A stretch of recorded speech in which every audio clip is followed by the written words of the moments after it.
Hey everybody, welcome back to episode 7. I hope everyone here had a great week. You know, before we do the recap, we got to do the rundown, and the only thing I got for you is that we have a special announcement at the end of this episode, so be sure to stay tuned for that. It's a very, very special announcement.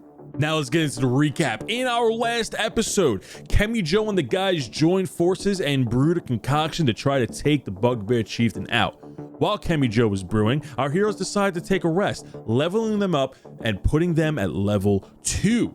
After the rest, they confront the Bugbear chieftain, only to see that the Bugbear has taken on a hellish, nightmarish form in a dark room filled with dead bodies. The heroes used Kemi Joe's potion by having Drell chuck it at the chieftain's face and were able to put the Bugbear to sleep. While the chieftain was knocked out, the heroes noticed the Bugbear's mace that he is holding has a Bloodshard socketed into the hilt of the weapon. The heroes also noticed that the weapon is fused to the Bugbear's body, making a flesh-like gauntlet. It's quickly decided to separate the weapon from him while he's asleep, failing and waking him up, making him nice and angry and ready for a fight. And at the end of the last session, in the middle of combat, Armos tries to hide behind some dead bodies and stumble upon something, turning the situation from bad to worse. Bard, play that intro and let's get into the show. Good morning, good afternoon, and good evening, and welcome to the world of Humbrea, featuring 3 first-time adventurers and 1 very patient DM. This is DND404. What? Another one? Jesus.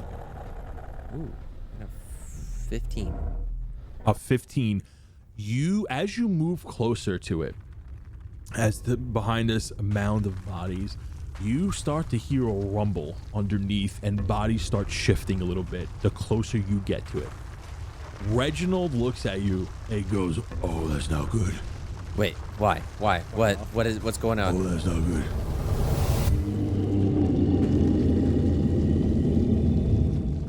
With that on your turn, that's all that's good. That's all you can hear. The conversation will continue because that was quite the eventful turn. We're going to pass it back up to Minnis. Oh God, Drell. Oh, Drell, thank you. Oh, I needed that.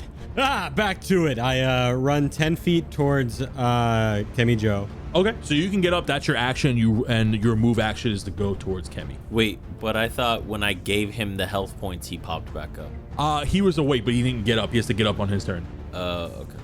So I have a bonus action. I'm not sure what I can use that for.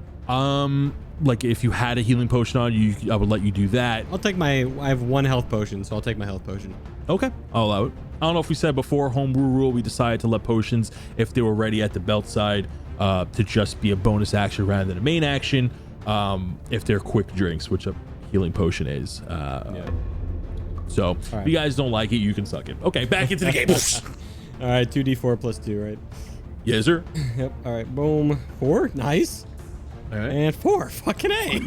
All right, cheater. 16, okay, let's go. cheater. We're gonna make it an action again. We're gonna make it an action again. You saw it. All right. So what's your health at now? You gain 9 plus 10.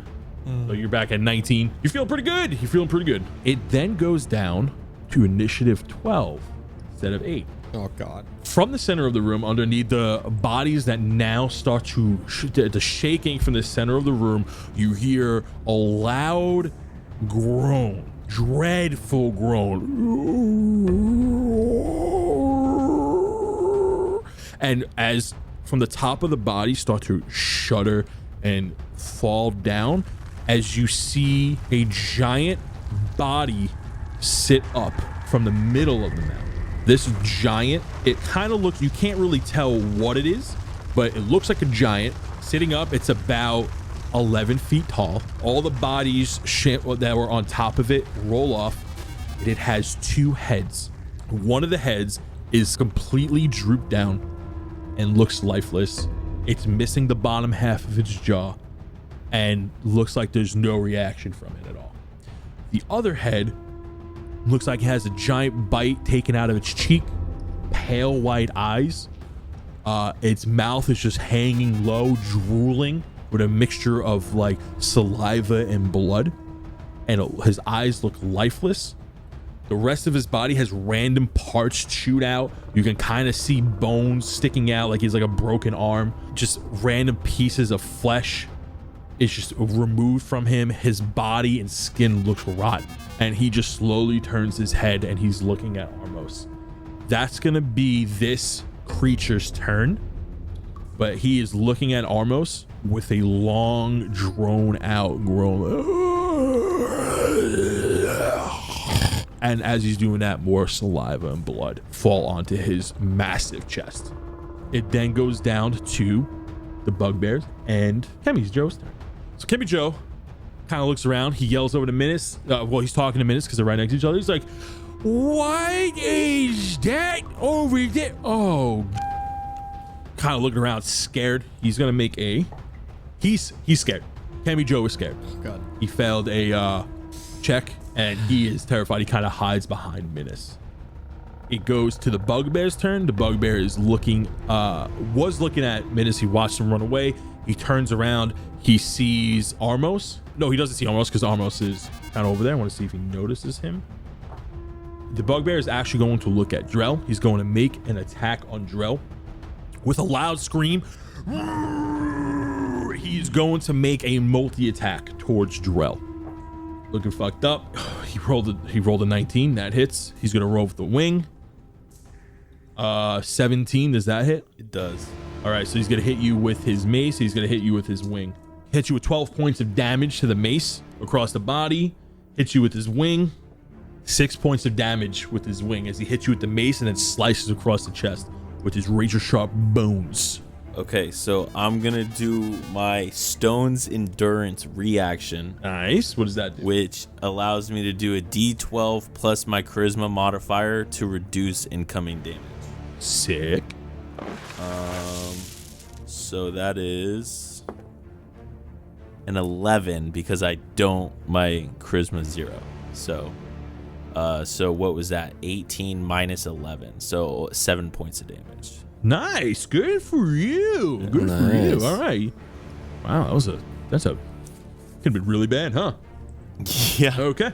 And then goes down to Drell's turn. Drell, you can go. You get your reaction back, by the way, because it's now your turn again. So I am going to go ahead and just fucking swing my axe at him. And that's a nat 20. Ooh, go ahead. Yeah, that fucking hits, baby. That fucking hits, baby. It's only 7 points of damage. He's looking hurt. But then I want to use my bonus action, which is 1d10 plus my fighting level to gain back health. So it's only 4 health back. What, it got me down to 13, but plus 4, so I'm at 7. Okay, cool. All right. Okay, Armos, it's your turn. You being next to this mound of dead bodies, you're looking up at this giant with 2 heads. One of the heads is looking at you, or the other one's just kind of lifeless. While looking at him, you see one of those red shards in his forehead that's alive? Question mark? Shining. Me and Reginald just go, shit. Oh boy. Oh boy, that's not good. Reginald, what do we do here, buddy? Any words of wisdom? Do I need to say farewell to you now, or? So Reginald looks at you and he points to the red gem or this red glowing thing in his forehead, and he goes, "That thing just brought this thing back to life."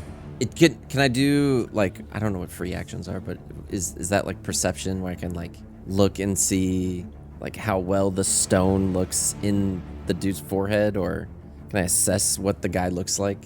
Go ahead and make me. I'll let you use it as a bonus action to give me an Arcana check. 7, 8, 9. 9. Ugh. With a 9? Okay. You recognize the gem. It's the same one that's in the hilt. As a warlock, you know that this thing has been brought back to life. This thing is, I guess, a zombie, and it is looking right at you. God, I don't know what to do. Maybe it's friendly. All right, we gotta handle the other guy, right? At this point, so I kind of ran over to the dead bodies, looked this guy up and down, and start creeping away back towards the group as I use my... Oh, that's what I'll do. I'm gonna use my True Strike on the new guy, but specifically the gem. Okay. What does True Strike do? So I extend my hand and point a finger at the gem. My magic grants me a benefit insight to the target's defenses, and then on my next turn, I gain advantage for my first attack roll against the target, providing that the spell hasn't ended. And now it goes to the Minnis' turn. The Minnis. The Minnis. I still have my Hunter's Mark activated, or no? Because of No, that now? you are. Yeah, you lost concentration. First, I'm gonna just use an action, and with my sling, try and launch a sling bullet at the gem. On who? They both have gems? Yes. So Okay. the giant has a gem in the forehead. Yes. The other one is in the weapon. Yeah, I wanted to go for the weapon. All homebrewed content, by the way, just in case anyone has any questions, anyone listening. All homebrewed content, by the way. But yeah, there's one in the weapon, and then there's one in the forehead of the other guy. But the bugbear looks fucked up. Yeah, I'll just do a sling at the bugbear then, instead of the... that is a... not good. That's 14. Just misses. Okay, so missed that. But then can I use a bonus action to try and motivate Kemi? So you're gonna give him like a pep talk? Yeah, is that persuasion? Go ahead and do a Just charisma? yeah, roll a persuasion check. Okay. Hopefully that works. Persuasion is just gonna be a straight up 10. I'm like, Kemi, you got this. You got this. We can band together. It's gonna be okay. All right, you're the healer. You got potions and shit. It's gonna be great. Big Masha. Big Masha. He's like, No, don't look at them. Don't worry about it. he's still shaking. He just watched something come back to life. There's Okay. like a giant in the room who's half eaten. He's still pretty scared. It's now gonna go to the giant's turn. He gets up. He's gonna use his action to get up fully. So in his left arm is a dead half orc that looks pretty beaten up, gripped in his hand by his legs, and he's looking at Armos. No. Still groaning, drooling. So that's gonna be the giant's turn, and now it is the bugbear's turn and Kemi Joe's turn. Kemi Joe's just kind of looking around. He's not sure what to do. He's freaking out. Is anybody hurt right now? I am. You are? Okay. He's gonna run over to Drell. He runs over to Drell. Disadvantage. Ooh, well, good for Kemi Joe. He had to roll disadvantage. He rolled a 15 and a 20 to not bust his fucking ass as he runs over to Drell. And he hands him a potion. Good run, Kemi. That's his turn. That was a great run. So he hands Drell a potion. Goes to the bugbear's turn. The bugbear's going to swing at Drell. Swing with the mace. 9 misses. Swings with the wing. 8 misses. Okay. Just double whiff. Then now it's going to drop down to Drell's turn. Turn passes to Drell. Here we go. Drell's just fucking swinging away. And that's another nat fucking 20, dude. Yeah, Fucking 2 in a row. Damn, you're on fire. Let's fucking go, Roll for dude. damage, my guy. Roll that. Roll those Heating up. 2d12. This fucking orange D20, dude, is fire. That's 16 damage. Sick. Hold on. Gotta do some quick mates. Drell. Finish his ass. Ooh, okay. Oh man, I wasn't ready for this. I was ready for more damage. He turns to Minnis. Or no, he turns to Kemi Joe, who just gave him the potion. And he goes, "Thanks, little guy. Now you gotta watch me kill this fucker." Drell walks up, he chops off his wrist because Armos kept bitching about the goddamn bloodstone. And then he just cuts off the head and the body just falls backwards. So you walk up to him, you do one of those cool like Coca-Cola moments to Kemi Joe, you toss him your jersey, you walk up to him, chop off his arm, chops off his head, the bugbear falls down and as his head rolls as his stupid long tongue just kind of drags on the floor. The evil bugbear dude is now dead, and you still have this giant thing in the room. So it's still initiative. So now the turn is going to pass over to Armos. Armos, you are having a stare down match. You're looking at this giant. The giant's looking at you. Reginald is like doing a double take because he knows what's going on, but he is a bit speechless right now. He's like, "Oh boy, oh Armos, we gotta move. We gotta move." All right. Well, first, I'm gonna blast him. as I'm pointing to him, I take my Eldritch Blast. Yeah, roll with advantage. And with roll an advantage. Okay, and that was a 1. So. So roll again, because you have advantage. 10. 10 plus your modifiers. So all your spells are charisma. So it's always +3, because that's your main stat. Okay. Yeah, so you got a 13, that hits. Okay. 7. You do 7 points of damage to this giant. But I hit him right in the freaking little gem in his forehead. All right, I'm going to do a strength check to see if anything happens to the gem. Okay. Nothing happens. His head goes back though. Boom. Looks at you. So after realizing nothing happens to the gem, I quickly do a double take and kind of backtrack and run and try to find some cover. So you move back about 15 feet, just try to get some distance. It is now Minnis' turn. Since he's facing Armos, do I get any advantage? Is his like back turned to me or? Yeah, his back is towards you. Okay, so I'll. If you wanted to roll if you wanted to shoot something at him, I'll give you advantage. Yeah, okay, I'm gonna try and distract him. So I'll throw a sling at him to try and get him to come towards me. Okay, so I got an 11. 11. That's with your modifiers. Yeah. Hits. Ooh. All right. Awesome. That's 2 damage. 2 damage. Okay, he gets hit with 2 damage. Completely unaffected by it. I yell at him, "Hey, big guy, over here!" And I run 10 feet in the other direction, like backwards, you know, like hey. Doesn't phase him. Great. It goes down to the giant's turn. He looks at Armos and with a big old groan, takes the half fork that's in his hand and goes to swing it at Armos like a giant club. Does he have disadvantage because he's now having to crouch down and like kind of swing sideways as opposed to overhand? Nope. What? He's so tall. There's no That's way. a great question. There's no way. 17. Damn it. 17 hit. Yes. Yeah, he smacks you off the head, side of the head with a half orc. Ooh. Yeah, you know, what is a half orc in weapons, right? Is that a mace? Is it a sword? This dude is a great axe. I think it's more of a bludgeon. It's a definite bludgeon Yeah, I'm item. just using the roll. I'm just using the die because it's a fucking giant, dude. He's gonna hit you pretty fucking hard. I mean, but He it's hits like you with it's 8 like points a pillow. of damage. It's like a pillow. You know what I mean? Yeah, like a pillow, a half fork. Okay. He hits you with 8 points of damage as he just smacks you with a half fork. Huh. Yeah. Okay. He's like, "Ooh." This orc hits you. 8 points of damage. It's gonna go down to Drell's turn. Well, Drell's gonna sigh and say, I guess we're gonna kill this one next. And he's just gonna run. Are they within 30 feet? Yes. Okay, so I guess 15 technically. But okay, cool. So I'll move to them and I'll just swing my axe. He's in the center of the dead bodies that you found before. That is a 21.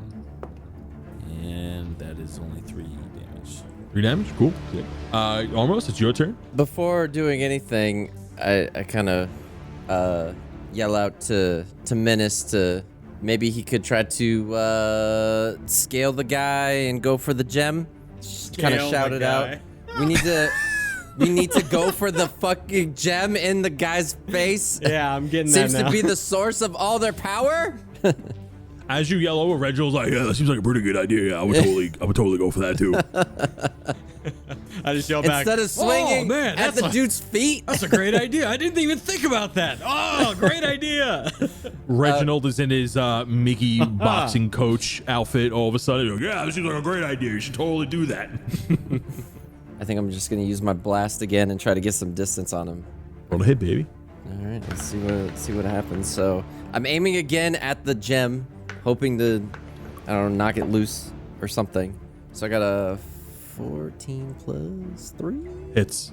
Hey, Yeah, this thing does not have high AC. Yeah, big blob. and that's 4 plus 3. So 7. 7, and then he's still in the middle of the room. He hasn't really moved. He just swung a half orc at you. Yeah, let me get behind Drell if he's in range at this point because I'm Yeah, at you can do that now. I'm at 4 life. Okay. It goes back up to Minnis. I'm gonna hit him, Armos. I run over to first. Well, here's my question: will I use up an action if I pick up my javelin? Yes. I need it. Yeah, I need it. Oh my god, that's like, such a great idea. I yelled at Armos. I'm like, oh, okay, give me a sec. Give me a sec. And I run over and I pull out my javelin. Okay, so you go over to the dead bugbear, you rip your javelin out of his chest, and that's it. It's gonna go down to Kemi Joe's turn. Kemi Joe sees Armos is looking a bit fucked up, so he's gonna start making his way over to him. He's gonna make a dash action to try to get to him. So he's gonna use his full turn. He rolls a distance. He got 19. He doesn't trip. He doesn't trip. As he makes it over to you, his bonus action, he hands you a health potion. Oh, well, thank you, good sir. Oh, here you go. Here you go. I'm glad we didn't kill you. I mean, Yeah, I'm real glad tie to. you up. I'm real glad to. Or let you go. I mean, yeah, just glad you're here. Thanks. Yeah, he hands you a potion and now drops down to Drell and your turn. Yeah, he's just gonna keep swinging. Because Oh wait, I skipped the Giant's turn. Oh, I'm sorry. Why did we even? He should have went goes faster. to again swift swing at Armos. Does an 11 hit? No, because you have no, it plus 5 doesn't. AC. No, it doesn't. Oh yeah, you're good. Yeah. Yeah. Suck Goes it. right over your head. Just the sheer force of his strength that just goes over your head as he flails his body over you is like, it makes you shake a little bit. You don't fall or anything, but you definitely catch yourself. You're like, whoa. I definitely kind of drift one space to the right. It is now Drill's turn. Okay. So they're facing the other direction, right? No, everyone's faced the I'm giant. behind you. The guy just swung at me. Oh, okay. He's Okay. definitely looking you right in the eyes. Okay. All right. Yeah. Then I'm just gonna swing for him.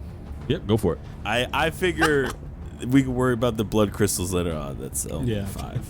Yeah, that misses. Yeah. You just whiff it. You just completely whiff it. It is Armos' turn. Armos, what are you doing? Drinking, is that a bonus action or is that a... It is a bonus action drinking a regular health potion. Yeah. That means I'm gonna shoot him in the face again. So, So you drink this potion, you do like a Coca-Cola commercial, like, and you shoot him. Oh wait, do I gotta roll because I get like? Yeah. So you're gonna roll 2d4 plus 2. That is a 4, and a 3. So that is 9 health back. Ooh, we're rolling good on the health today. Yeah, a little too good. You're lucky I'm watching you guys on camera. Yeah. A little too good. A little Otherwise, sussy. you'd be like, nah. It's a bit sussy. Well, dude, he would have been like, "There's no way you actually rolled 3 nat 20s against that fucking monster, dude." Especially. It's proof, though. All right, so in one hand I'm drinking the potion, on the other I'm flinging a spell, trying to hit him in the jewels, you know. And I got a 0 or a 1. You got a 1. Well, no, I guess plus 3, so a 3. Did you roll on that or one? 4. Yeah, I did roll on that one. You blow yourself back a little. You blow yourself back 10 feet. As your Eldritch Blast kind of like in your hands. And I'm just doing that because you have the invocation to blast anything back 10 feet. So I'm blasting you back 10 feet. All right, the blast. Roll me a acrobatics check. Oh god. DC 12. Oh my god, I rolled a 1 again. You fall on your ass. You fall on your ass. You do a little tumble. You tumble backwards as you go back 10 feet. I love that my dice say fuck on it when you roll a 1. But you are 10 feet further than you were from him, so that's good. It goes back up to Minnis' turn. I'm knocked down. Yes. So, real quick, just side note. So I read that it's half your movement speed to stand up. When you're knocked prone? I don't know. I just read that it was to stand up, it's half your movement speed. I didn't know if that's like if you're knocked down or knocked out, or I didn't know. I will tell you the exact definition in a second. 10,000 seconds later. All right, we're going to retcon here. All right, coming back into... Okay. Okay, so I guess I've been playing with, like, I know from when I played back in the day, standing up always took an action. I didn't realize D&D 5e has it a little bit different. Therefore, I fucked up, and I apologize. Standing up only takes half your movement speed and counts as a Crucify movement action. I always thought getting back up was a full action. I apologize. Back into combat. Okay, let's go. All right. My turn. I kind of get into a position where I think I can, see the gem properly. and I try and launch my javelin at the gem on his head. Dude, this is gonna be so awesome. Please. All right, so that's 17. Oh my god, yes. Hits. Okay, so that's boom, 4, boom. That's 12 Holy shit. Quick maze. To the gem. to the gem, hopefully. With a javelin. Wait, is that piercing damage also? It is range piercing damage, yes. Woo! Oh, take that with your AC. Javelin goes right into the head, right on the gem. He gets knocked back. The gem glows a bit. It's not broken, but that attack definitely got a reaction out of him. And he head goes back. More blood comes out of his mouth. He turns towards Minnis. What happens to my javelin? Yeah, I was thinking the same thing. It's I'm gonna roll D20. 10 or higher, it dinks off. And I can attempt. If it rolls 10, 11 or higher, it dinks off to the floor. Yeah, you can just pick it up. I want to use my bonus action if it does that to attempt to like do a sick grab, like jump forward. This is the coolest Okay. turn that's ever happened. This is the coolest fucking turn. 1 to 10, it gets stuck in his head. Okay. I'll let you roll it. Oh no! Oh god. Okay. 1 to 10. 15. Okay. Comes out. I will get you. Give me an acrobatic check. Yes. Okay. Oh my god, please, please. Bang. Oh, that is a 16. Yeah, you catch it. You comes out. You catch it. I do like a sliding, like I slide across these dead bodies and blood and barely catch it. You know, in my head. I'm very proud of you. He's looking at you. You just did a massive damage to it. I would say he looks fucked up, but he's also rotting from the inside and has like his organs are falling out of his stomach and he's half eaten. So you don't really know if he's really fucked up or not. Right. But all I know is, does a 13 hit? Me, no. Oh, he misses. He swings the half orc at you and he just barely misses. I slide under it during my God. slide. Sure. Yeah. Yeah. So as you catch it, you're doing this cool slide maneuver. He goes to, as he's doing it, he's swinging this dead half fork as a club at you. You slide under it, but like you do like this cool like slide on your knees, fall back to the ground type thing, kind of like some sick Matrix stuff. Everything's just slow motion. Everything else is moving in real time. You don't know why the giant is also swinging in slow motion too, but everything just looks really cool and badass to you. It is gonna go to Drell's turn. That was awesome. That was the coolest turn that's ever happened. For sure. Hands down. Nothing's been So that close. is an 11 to hit. 11 to hit. Yeah, that hits. It's 4 damage. This thing is looking pretty bad. His like limbs are falling off more. The cuts seem to be deeper. You're doing some damage to him. Right. He's starting to react. It goes to Armos' turn. Finish him. Reginald's massage. Oh, you could do this. You could do this. He's wearing his box. He's wearing his little Newsies hat again. Like, you got this, Armos. You got this, Armos. Come on. All right. Come on. You got this. Well, first I stand up after getting just blown away, and then I think I hit him with my blast again. It's like the no-brainer. Roll to hit, man. Yeah, I think I'm gonna go with the blast. Hit him right up. Had him in the. So anyway, I started blasting. Started blasting him in the family jewels, and we got 11. Hits. Hey. Ooh. 9, 10, 11, 12. 12 damage. 12.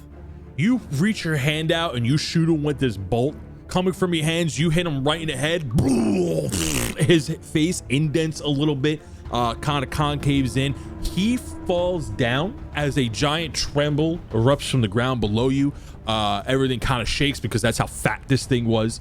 And he hits the ground with such force that like his already badly damaged like tummy that was like already like half eaten blows open and like his organs are just kind of out. This thing is dead. The little jam fades a bit. Nice. You guys are now out of combat. That's what I'm talking about. Woo!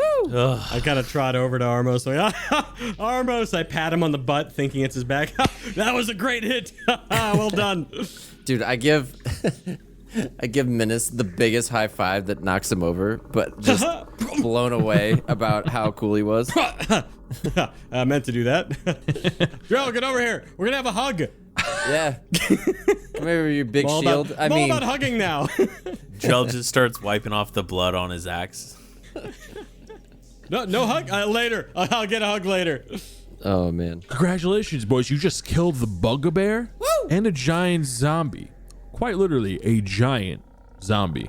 You were still in this room filled with dead bodies. There is a giant zombie dead body and the body of a mutated Bugbear. You get your bearings together. You see that there's a lot of body parts hanging around. Still pretty bloody. Still smells really bad. What are you guys doing? I go check the gem immediately. On the giant? I'm going to the Bugbear. Yeah, we'll do the giant one because Reginald kind of made a stink about that one a little bit more than the other. So as you go to the giant, go ahead and give me an intelligence check. Intelligence? Bro. Well, that's a 16 before my modifier. So, 18? 18. So you know this, first of all, what it was just killed before you was a giant, but it was specifically an Etten. An Etten is a giant with two heads, also thinks independently, and each side of the head kind of controls that part of the body. But this was a zombie Etten, and only one half of it was up, which is probably why it was as easy as it was to take down. Not to mention its body was rotted away, so it kind of had like, it wasn't as strong as an actual Etten. But you notice that the only side that came alive was the side with the gem stuck in his head. So as you go closer to the gem, Reginald's kind of like peering over the corner of your shoulder, and you go and you're able, if you want, to take the gem out pretty easily out of the rotten flesh of this giant. I don't like the way you said if you want, but yeah, I do. It doesn't, it's not glowing as it was before. But Reginald is looking at it. He goes, "Oh, that's Bloodshard." Bloodshards. What do you know about these? He goes to answer you and he stops dead in his tracks as if cat got his tongue. He can't talk. He goes, well, you see, Reginald, I thought we were trying to help each other. What's going on here? I help you. I can't. I'm getting like word vomit over here. I can't really. This is from where I'm from. What does that mean? So something is stopping him from telling you the truth. Well, to not create any more of a scene than I probably already am, I pick up the gem and tried to examine it with Arcana. So you pick up the gem, you look at it. You can go ahead and give me an Arcana check. Go ahead and roll D20. 11. So you definitely recognize this gem, and you know that you've held one of these before, and you're not familiar with it, but you know that this holds some power to another world. You also get the sense that this is a connection from where Reginald may be. It looks refined, so as if it looks sharp, it looks refined, it looks like it was shaped in this way. It's about, I want to say, 2 to 3 inches long, maybe like an inch wide. It looks like it was cut down to shape. You get that there was some craftsmanship behind it where it came from like obviously a bigger source and somebody cut this into this shape that it is now.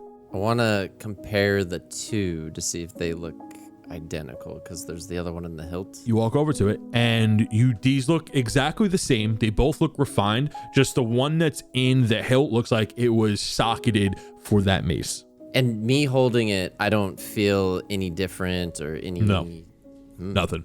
And can I just like investigate the Bugbear in general? Sure. So you're looking at this decapitated Bugbear and armless Bugbear at the same time because Drell fucked it up. The Bugbear does not look like any of the other Bugbears you've seen, and you are convinced, no doubt in your mind, that this thing was mutated in some way. Its jaw is elongated. It has a long snake-like tongue. Its ears were mismatched, and one was clearly larger than the other. This skin looks dead. His eyes, what was once pure red with no pupils, is now all white because it's dead. It smells really bad. All of its fur is pure black rather than the brown that you've been seeing. And it was taller than the other bugbears that you've seen. It was about a foot taller. It also has a bone wing, or I call it a bone wing, but it doesn't have any feathers or skin on it. It's literally just a bunch of bones, as if it was going to turn into a wing. Right. Okay. Yeah. Like I kind of look over the situation, but my main focus, I look over at Kemi and I run over to Kemi like, Kemi, Kemi, are you okay? Yeah. I look him up and down like for I'm good. Cuts and scrapes. Are you? You're fine. You sure? You promise you're okay? Oh, I'm good.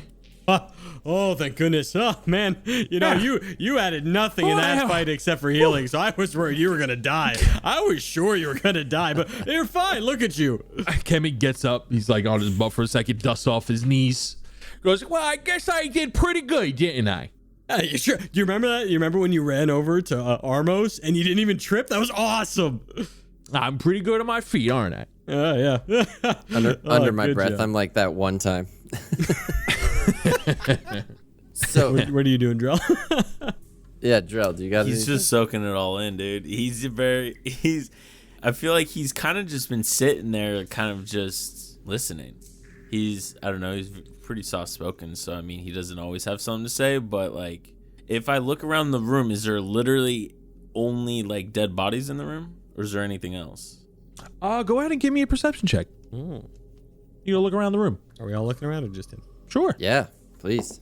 I got a 13. 13. I got a nat 1. Oh, look at this room.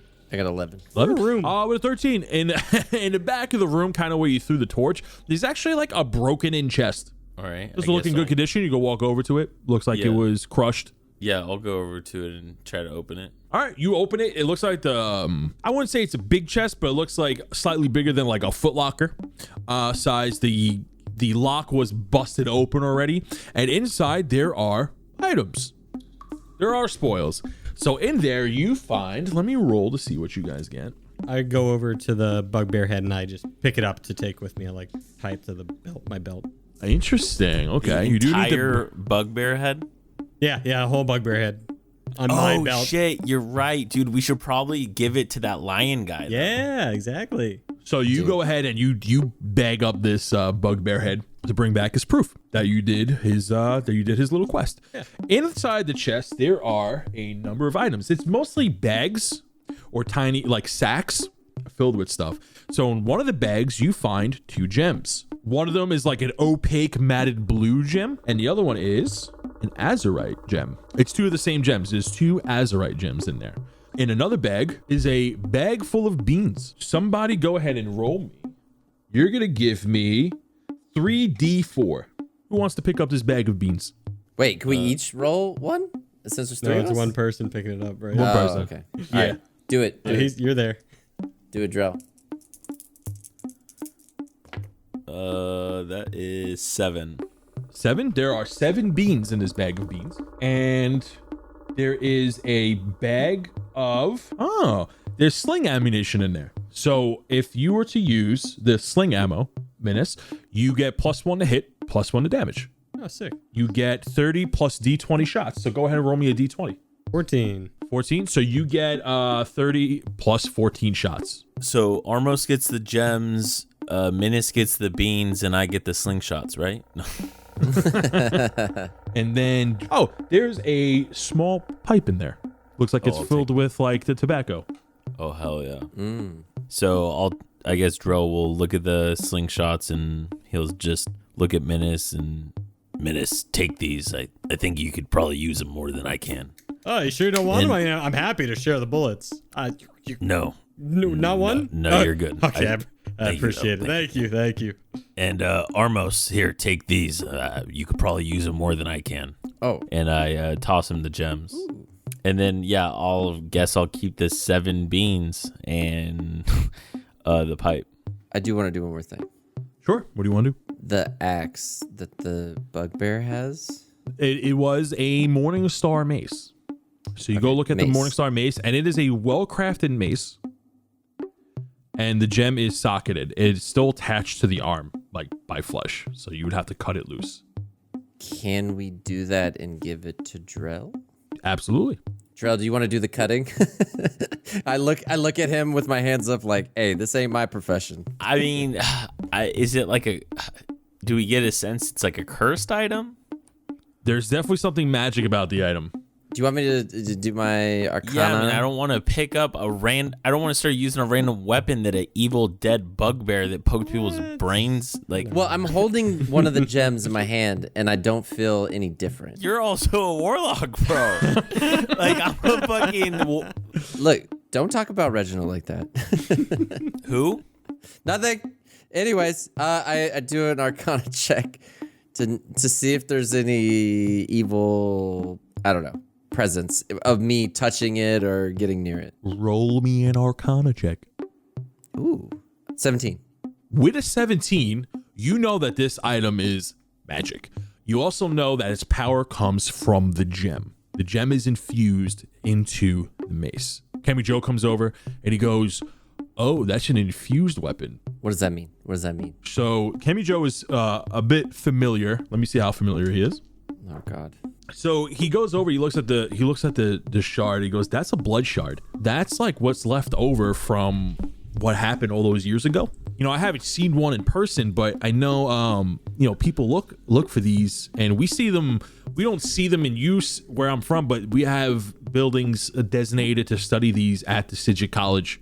Like Lord Baron is very interested in these, and they kind of like experiment on them, and people are still trying to figure out what they do because these were left behind. Are you guys not aware of this? No, not at all. Everyone give me a history check. Wait, I got a 19. Jesus Christ. Okay. dude, I got a 14. I have -1, so I have a 12. Same. Okay. With an 18, you were as a young calf,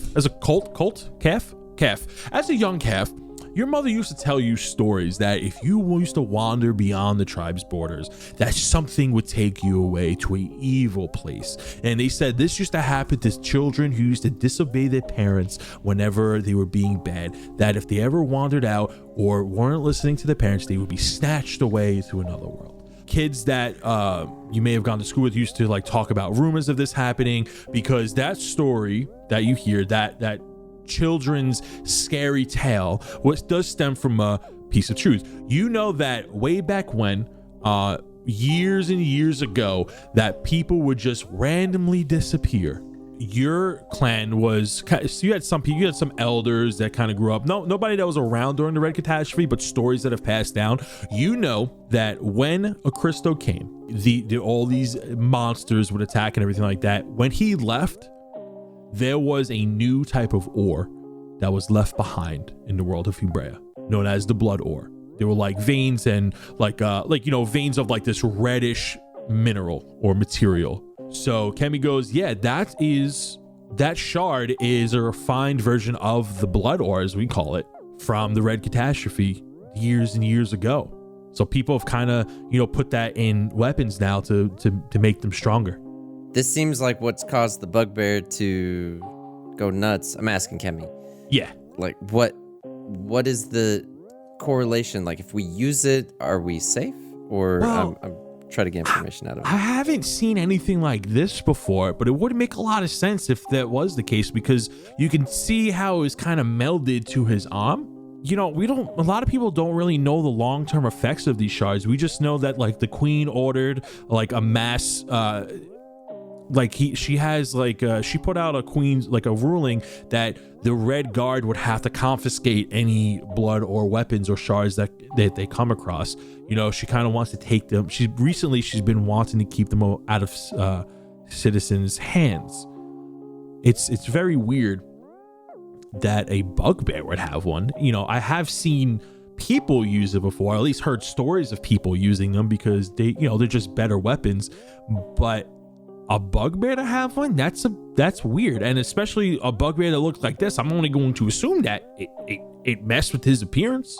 I mean, these gems do come from another plane of existence. They were left behind by Christo himself. So you're saying that people, you mean, and I kind of point around the room, you mean like maybe one of these people had a bloodstone and then somehow this bugbear got it? Is that what you're saying? Looks around at the corpses. I mean, maybe. So we know that this guy was the chieftain. Yeah, he was bigger and stronger, but bugbears aren't. I mean, they're dumb, but they're not stupid.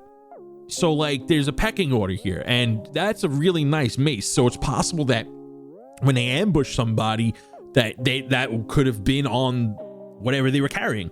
So we probably started using it. Now, how this thing transformed, that is beyond my knowledge, but I'm assuming the two correlate. So you said that you know people that maybe know more about these. Is that Yeah, the Sigil. So at the Sigil colleges, there's a whole branch, but they don't really like, they study it outside of that. Like, I just go to alchemy class. Like, I don't. Do you know where we could find more information on these? Personally, like here, no. You might. I'm sure there's. You can talk to anybody around like any town. I mean, if you guys want to come, back to the Sidget College one day up north, but that's pretty far. That's all the way by Lord Baron's Divider. That's a few days away, and I ain't heading back there for quite a bit. At least not till I finish my assignment out here. I mean, they may have answers, but I just know these are sought after. And if you get caught with these by any officials looking for them, they win in their legal right to take it from you. So this stuff is kind of like bad news. So maybe we just put it into one of our bags. We just hold on to it for a little bit. Yeah, I think we have 2 of them now. We have one that's loose and one that's in this weapon. I don't think it's safe yet to use the weapon. See, I want to keep my axe, but I feel like the Morningstar, if it's a good weapon, then it's at least an upgrade for right now. Because eventually, if we could find out that the gem's not harmful, then I might want to try to put it into my axe. But if we rip it off, we need a blacksmith to put it back on, and then on top of that, we would then be outing ourselves for having the gem, and then we're kind of in this. We're not supposed to have them because they're, from what it seems like, kind of against the law. All right, Drell, what do you think? I'm gonna leave it up to you. I think what we should do is it's probably a lot easier to hide 2 small gems than an entire Morningstar. So why don't we just rip the gem off of the Morningstar? Armos, you hold on to the 2 blood gems, and we'll just try to hide them, and we'll try to figure out what they are and what they do. I know right where to put them. I mean, yeah, hide them. Ready. So you guys are gonna try to. Okay. Don't give me that. Don't give us that laugh. Okay. Okay. So this thing has been imbued with the gem, and you're trying to pull it off. You said it's a chain at the bottom of the thing. No, it's socketed into the hilts of the at the bottom. Yes, but it's socketed into the mace. So okay, here let's do this. What if we have Drell pick up the mace and then see how he feels?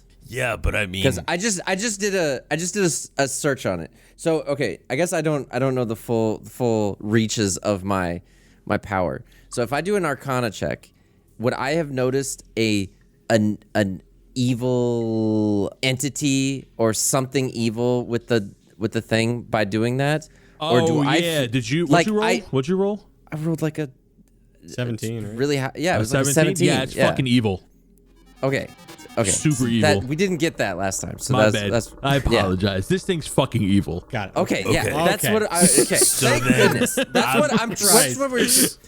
We didn't know what to do because we're like, we think it's evil, but you didn't tell us it was any fucking evil. Okay. My bad. I am sorry. You were absolutely right. I do apologize. Okay, so what we will do now that we know that this thing's totally fucking evil is Armos, you hold on to one of the blood gems, and I'll put the Morningstar in my bag. And I have the head.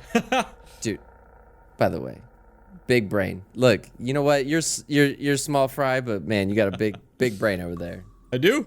To just get an idea of like the scene, how big is the head of the bugbear, and how big is Minnis? I'm just curious. Does it drag on the ground when he walks? No, it doesn't drag on the ground, but the thing was 8 feet tall, so I'm trying to think of head sizes. Oh, it's probably like a foot. Like I'm holding my head in real life. Yeah, maybe about like a foot and a half tall, foot wide. It would be like the size of Drell's head. Yeah, it's a quarter of me. It's a fucking so head, dude. He's like full on leaning forward, like trudging through. Did you put it in a bag or you just carried it on his hip? It's on his back. He said I put it in a bag and like tied it to my hip. So Kemi Joe goes up to you guys, talks to you guys. He goes, "So what's the plan, guys?" I've been writing down in my journal possible locations of more friends. Great Barons Divider, these colleges like Queen. With a little drawing of a stick figure queen. Get Kemi's, dove information so you can send him a letter later and get invited to his birthday party. Oh yeah, I look over at Kemi like, Kemi, what's your what's it called? Box Hawk delivery address. What is that? Oh, I mean, if you just send it to Sidget College Alchemy Building 2, that's my dorm. That's where I am. So just go ahead and send it to dorm 2, and I'll get your mail. Building 2. Kemi. You go by Kemi? Is that like what you're known at? Kemi Joe is my nickname. Yeah. But it would get to you if I wrote that out. Oh, absolutely. Everyone knows me as Kemi Joe. Joe. Joe Jofferson is my full name, actually. Joe Jofferson is my full name. Is Kemi your first full name? It's my, it's a nickname my buddies gave me after I switched from Gnomish engineering class. I was a Gnomish engineer as my major, really was it for me. So I switched over to alchemy. Nobody really finds their path in life in college until about their second or third year, Yes, of course. I lean over to Armos. Armos, what's college? What is college? So, Minnis, you got Kemi Joe's, address if you wanted to send him stuff when he's back at the Alchemist College. So you guys are still in this room. What are you guys doing now? We need to go back to the town and turn in our bounty. Okay. Remember that deal I talked about? I help you guys, and maybe you guys help me. Yeah, absolutely. We'll help. So no, we'll find out what we need. No, we'll definitely help. Okay. So here's the plan. I was sent here originally on an assignment to go to this cabin because there was like some mythical stuff. I don't know. We get assignments from the college, right? It's how college works. You get assignments, you do the assignment. I was sent out here. I was given a quest. I was given like this weird note. He holds up like an envelope. But along the way, I seen these bugbears, and I saw this the one you just killed. Great job. Bravo. He claps a little bit. But I saw this, and I saw that he looked very weird. So I figured it was just my duty to kind of like report and observe and bring it back to the college, because I feel like this is something that people at my college might want to know about, because I haven't seen that before. That looks weird. I never seen a mutated monster before, but I still don't want to go back totally empty-handed. So if you guys could just help me finish my assignment, that would be great. What is your assignment? So there was just like this weird cabin not too far from here. So in the cabin, apparently there's like this cavern below that's like magic. Apparently a wizard lived there at some point. And in there, there's like this weird fog I was told to investigate and bring something back. There's like a chest down there that they want me to go get. Is it on the way back to the town? It's it's not like on the way, but it's definitely close by. It's maybe like a few miles out, I pull in Minnis and Drell. Guys, we saved this guy's life. I know. I'm down. I say it probably way too loud. Drell, what do you think here? I feel like we've done enough here. We got what we need. Do we want to stretch our legs for this little guy? Well, what if down the road we need his help? We're going to be known as the guys who didn't help him. For what? Especially if you want to go to college and find out what these blood gems do. He's probably a good in. I assume we can't just walk into a school and start asking people a bunch of questions, so. I sigh, but I feel like I need to get my point out. So I'm like, he works at a alchemy lab. He's not a college professor. He's a sophomore. He doesn't even know what the gems are. He barely knows what the gems are. But he knows people, right? He knows he's got lots of friends. They could help us out, I think. What about Frederick? We gotta get back to him. Bring him the head. Yeah, but we'll do this really quick, right? And then we'll get back to it. Yeah. And then we'll part ways after we help him, and then we'll meet him later. Oh, what if Drell? Hold on. Drell turns around and he looks at Kemi and he goes, Kemi's kicking like a little goblin head, going red potion, blue potion, yellow potion, health potion. He goes. He looks at Kemi and goes, wait, he looks at Kemi and then he turns back and he goes, I kind of want to see if this guy knows what my boots do. And I feel like I'll have to help him if he's going to take a look at him. All right. How about we do this? I'll see if I can talk to him, see if we can go back. We can talk to Frederick. Oh, but that would take too long to go there and back. Yeah, why go all the way back to town? We're here. We might as well just town is about... So let's just get a grasp of where you guys are at. Yeah. You guys are still in a room full of thousands of dead bodies. Okay. Yeah. You guys are fucked up, by the way. You guys definitely need to, like, rest. Hey, I have 19 hit points. I'm good. And he says it's not too far away where he needs to go, and town is about 10 to 12 miles out. Yeah. And if we go to the cabin, then we can just take a break and then just head to town in the morning. All right. Ha! Team Let's do it. cabin. Let's do it. I run over to Kemi and give him a big ol' hug. Lift him up again in a circle. We're gonna help you, buddy. Oh, my new friend, my new pal, new bestie. Oh, we're gonna help you. I'm so happy. Had to shake it back and forth. All right, yeah, I'll make it worth your while too. Well, so whatever we find in there, we'll split it. How about that? Actually, you know, I just want to go figure this out, finish my assignment. You guys find anything, you keep it. I don't even want it. Ooh, I like that. It's a wizard house. I'm only assuming there's at least a book in there too. Oh, Kemi, would you help my friend Drell? He's got these boots. You see? I don't know what they do. They look cool, but I think he could tell him what they do, maybe. Boots? Let me see. What kind of boots? Yeah, Drell hands him. He pulls out the rocket boots and he hands it to him. He kind of drops a little heavy. These are made. Oh my God. He's like pulls down his goggles. He's like a little monocle, like zooms in a little bit. You're going, okay. Oh, these are definitely goblin made. There's some goblin engineering in here. These look like rocket boots. So pretty much, if you put them on, you can go really fast because they got like little wheels in the heels. So he flips over the boot and it's like a Healy. You go, psst, it spins through. So it's like you put these on and then you hit this button. Hits the button. He rolled a 15. So it works. He's like the boot turns on and he goes back like 3 feet as like fire comes out the back of the boot. And he's like hits the button again, turns it off. So yeah, you wear these and you kind of go fast, but you gotta be careful with these because goblins aren't really known for structure and integrity in their stuff.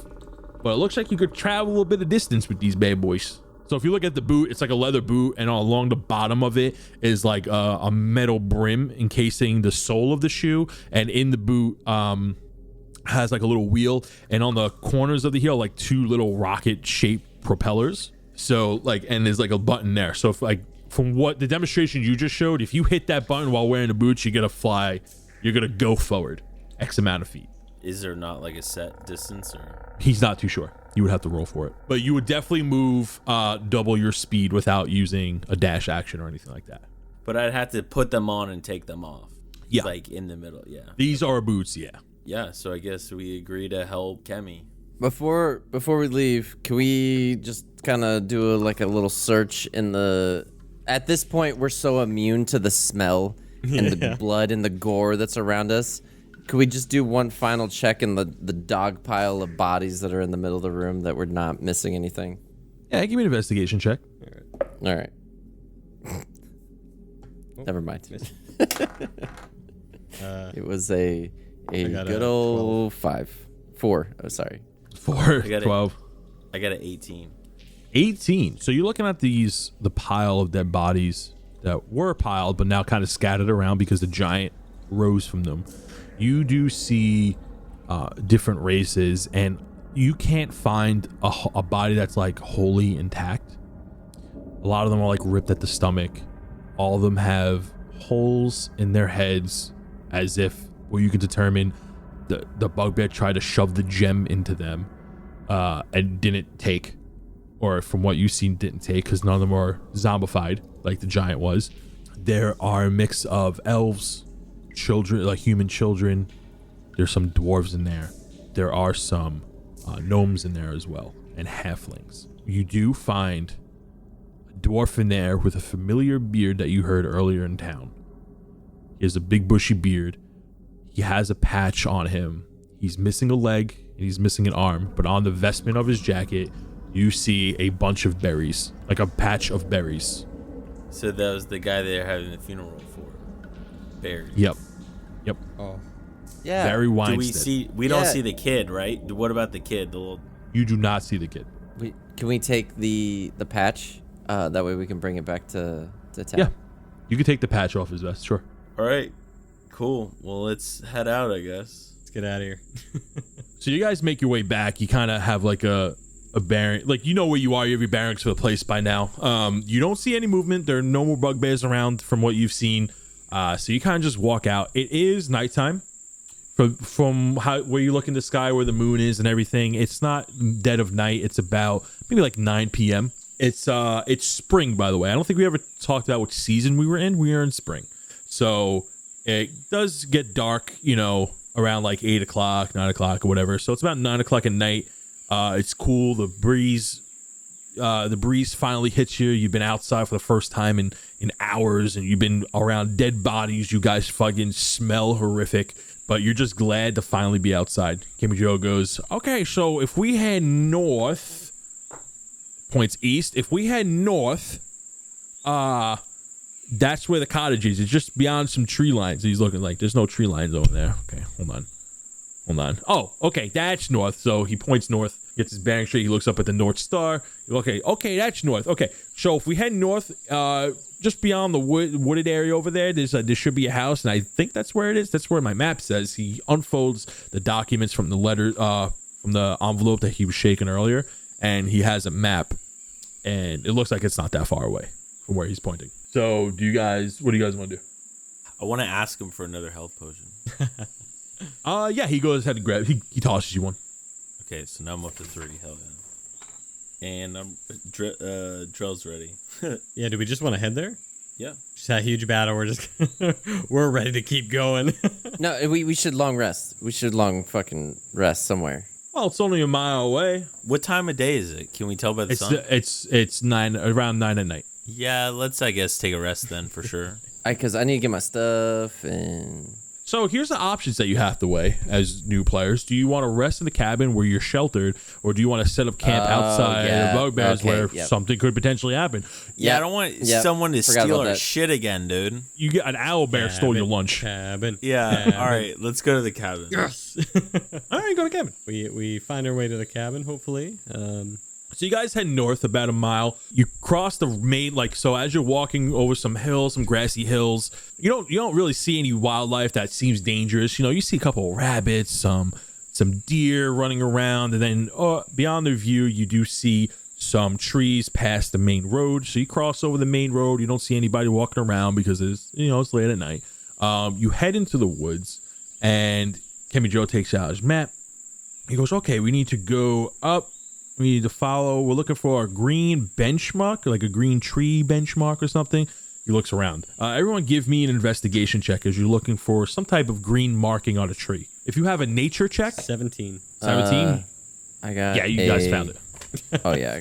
I got a 17 also. With a 17, you find it. But as a ranger, being, that be your class, I would give you advantage. So you find this green marker on a tree. Kimmy Joe goes, yep, that's the one. Okay, so now we just need to follow these, and it should lead us to the cabin.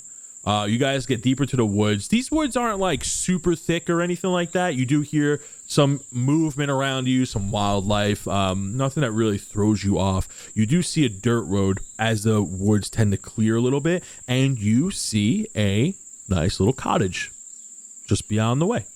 From the outside, you see the cottage looks like a one-room type cottage. It's not too big. It's definitely not on the small end. You see an outhouse to the left. You do see some candle lights inside on, and there is some smoke coming from the chimney. On the side, you do see some logs. It looks like there's an axe stuck in a tree stump where lumber was being chopped for firewood, and you do see some footprints in the dirt. Oh, Kemi, do you have more friends? You have friends here? Or are you having a sleepover? Is it a slumber party? I heard about those. That sounds cool. No. I don't know if the guy still lives here. He shouldn't be. Maybe somebody found it and just squatted. Who is the guy you're talking about? Well, I have an assignment from my professor. So he told me to come and investigate, this cottage because it was told to be magic and things like that. The wizard who used to live here used to do a lot of experiments, especially in alchemy. So that's why he sent me down here to maybe find something of use. He said there may or may not be an alchemy jug here, and every alchemist at the Sigil College needs an alchemy jug. So it's all right, of passage, we got to go out and find one. And I was told there was one here. What is an alchemy jug? Excuse? An alchemy jug is a tool that alchemists use. So it's it's definitely magic, but it's not like in a magic where it casts cool spells or anything. It's just filled with random liquids, anything you want it to be. So it has a whole bunch of corks, and one cork may be like water. Another cork would be like mayonnaise. Another cork would be mustard. Another cork would be salt. Another cork would be water. Another cork would be salt water. You know, things that like alchemists would use. I guess cooks could use it too, because I don't know why there's mayonnaise in it, but there's mayonnaise in it. Make a hell of a tomato sandwich with that. Kind of want a tomato sandwich. While he's doing that, can I kind of follow the tracks? You look at the tracks and they look like human boots. Or like the footprint is about the boot print is about the size of like a human. But do they go to the house? Or? Yeah, they go up to the house. Yeah, so I follow them. I just follow them to the house. Okay. You're now at the front door of this house. What are you guys doing? Hello? I knock on the door. Oh, Jesus. Hello? Hey, we're friends with Kemi. Anyone in there? Okay. You hear some whispers. Give me a perception check. That is a 17. 17. Yeah. Oh boy, scram. You hear some shuffling inside. You hear snuffling of the. It's the jazz guys. Oh no. It's the fucking jazz guys. Dude, I actually just fucking hate all of them, dude. Especially Ross. Especially Ross. Hey Ross. I think it's because Ross is my least favorite He runs character a kitty on cat Friends. adoption So like service. I just He finds immediately homes think for little kitty cats. Ross from Friends. It's the tone of his snap, you know? It's the way he snaps. On time. On beat, yeah. All right, tell them what they need to know, Dino. Let me tell you what you need to know. We are launching a Patreon. That's what I'm talking about. Woo! Yeah. That's right. And we got 4 exciting tiers. That's right. Yo, Minnis, why don't you tell us about your tier? Ah, yes, the mini tier, of course. So if you pledge $2, it's going to be pretty simple. It means you're one of my best friends, one of Minnis's best friends. We're going to shout out all our Patreons, no matter what tier you are, starting from $2 up. You'll be shouted out on our social media pages, Twitter, Instagram, with your name in Minnis's journal under his best friends section. Nice little benefit right there. And you get a nice little Discord role, so everyone in the Discord knows that you're hot shit, you know? And Dragon Chess. And you get free games of Dragon Chess. Yeah, Dan will literally go into Discord and play with you guys every single one. Absolutely. We all know how much he likes Okay. Dragon Chess. And if you've Hey, listened to up to not- this point, you know not how my much he words. likes Dragon Chess. I didn't promise this. He will drop what he's doing to play Dragon Chess with his best friends. That's what he told us. No. Verbatim. Calm down. He loves Direct to quote. play Monday through Friday, 7 a.m. to 4 p.m. Eastern. I'm texting my boss. I'm quitting right now. All right, and then we got the second tier, which is the campfire tier. It's $5 a month. Yeah, doll hairs, not dollars. What we're gonna do is pretty much after every show, we're gonna just kind of hang out and talk for like 30 minutes to like decompress on some of these episodes, because I definitely got some stuff I like to talk about, and we actually all do too. Like even when we're done with the sessions, we are like, why aren't we actually recording these conversations? Hindsight's a D20, you know? We're going to start recording them, and we're going to put them out there for you guys. And then it's also going to come with the mini tier as well. You'll get that. All tiers so have you'll the get Minnis best both. friend tier. You know? Yes. Yeah. All tiers have the mini best friend tier. So then we have the next tier. So that was the $5 tier, which is the camp one. Now we have Humbrea's Heroes, and that is going to be the $10 tier. And for this, we will give a custom verbal shout out at the end of each episode to each person here. Plus, it includes every tier prior, which is awesome. Always. Yeah, always. Yes. And then we have one final tier. We have the Big Boy DM special, the Sijic College alumni, the Big Bomb, the $25. It includes all the tiers as mentioned before, plus an NPC creation contest. And what that entails is that anybody in this tier can submit us an NPC that could be chosen to be featured in Humbrea in some way, whether it's from an NPC, a shopkeep, to a side character, to perhaps a villain, depending on how interesting as they are. If you want them to be a little like vendor that comes in, you know, during the occasional shopping episode, that's fine. You want to write someone quirky, you want to write someone serious. If it's funny, if it's serious, we'll seriously consider it, and it might just win the creation contest. Hell I'm gonna yeah. submit Kimmy Joe 2.0, and it's just gonna be better than your Kimmy Joe. That's mean. That's so mean. That I He is put my a lot of favorite work character. He's just That gonna actually do breaks my one heart. thing cooler, like just one. Just He's so everything innocent. Kimmy Joe did, he's just gonna do it one time better. Oh, what? He's an alchemist He's a class. senior. He's a 200 level. He's a 200 level Yeah, alchemist. he's a senior. He's actually an alumni. That's the thing. He's already done By with the time it. this episode comes out, the rules should be in the Discord. We'll probably have like a little section that explains the rules to the contests. Oh yeah, we'll have all the details ironed out. We gotta send it over to the artifice lawyers, the high elves over there that are gonna like read it down and get all those semantics, the details, all that boring stuff. And it is up to Tony's discretion, of course. You can't just write in a Power Ranger and expect a Power Ranger to get in just because it got accepted. But what about my Teenage Mutant Ninja Turtle? Teenage Mutant Ninja Turtles already been done. I'm sorry. Gotta keep it original. Gotta keep it original, bud. But listen, hey, we have a lot of creative people out there, and we have the most creative people listening right now. All right, wink, wink. Right, so that's just an option out there if you guys want to be a part of it, or listen, just be Minnis' best friend. Kick back a few bucks. It really helps us a lot. This is all going towards production. This is all going towards making the show better, making better content, not only on the podcast, but on YouTube and TikTok and all that great stuff. Oh, speaking of working hard, though, I don't think we're releasing an episode next week, right? Yes, so next week from when this is being released, episode 8 will be coming out 2 weeks from now. We're going to skip a week to really nail down the production side of things, and we're gonna just work on the podcast, getting it really, we're getting our details. We're taking a week off.